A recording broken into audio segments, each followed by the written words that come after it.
بسم اللہ الرحمن الرحیم۔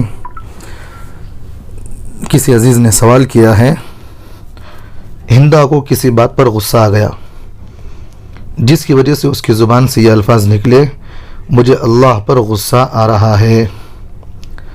اب کسی نے ہندا سے کہا کہ ان الفاظ کے کہنے کی وجہ سے تمہارا نکاح ٹوٹ گیا، اب تمہیں تجدید نکاح کروانا ہوگا، تو کیا واقعی میں اس کے نکاح پر کوئی فرق آئے گا نہیں؟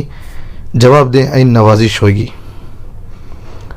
جواباً اس کا عرض یہ ہے، دیکھیں یہ الفاظ کہنا کہ مجھے اللہ پر غصہ آ رہا ہے نہایت غلط بات ہے۔ یہ اس طرح مخلوق کا خالق کے بارے میں بولنا حرام ہے، اس سے نکاح ٹوٹ جائے گا۔